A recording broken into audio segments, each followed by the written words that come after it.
নামাজ পড়বেন, আপনার মধ্যে বেয়াদবি থাকবে, এই নামাজ কবুল হবে না। এত সোজা না আল্লাহ পাওয়া। বা আদব খসনাসে বেয়াদব বদনসিব। আল্লাহ পাক যে কোরআনে বলছেন, ইয়া আইয়ুহাল্লাযীনা আমানুত্তাকুল্লাহ ওয়া কুনু মা'আস সাদিকিন, হে আমার বিশ্বাসী বান্দারা, তোমরা যে তাকওয়া মুত্তাকি হইতে চাও, তাকওয়া অবলম্বন করতে চাও, তোমরা আমার সাদিকিন বান্দাদের সঙ্গী হয়ে যাও, যাদের মধ্যে আদব আছে। যারা আমার সাদিকিন বান্দা, আমার ওলি আল্লাহ, যারা আদবের মাধ্যমে সেটা হাসিল করেছে, আমাকে পেয়েছে, আদবের মাধ্যমে তারা ছিল, এই জন্য তাদের নামাজ আমি কবুল করেছি। আদবের মধ্যে ছিল, এই জন্য তাদের রোজা কবুল করেছি, তাদের আমল কবুল করেছি, তাদের কোরআন তেলাওয়াত কবুল করেছি।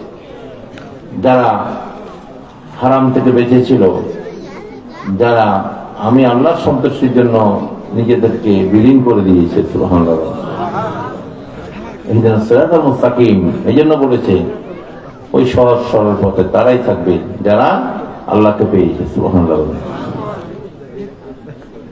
এই সাদিকিন বান্দাদের সঙ্গে হইতে বলেছে, সুবহানাল্লাহ।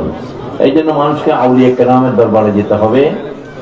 নামাজ, রোজা, হজ, যাকাত, এগুলো তো মানুষকে করতে হবে। ইসলামের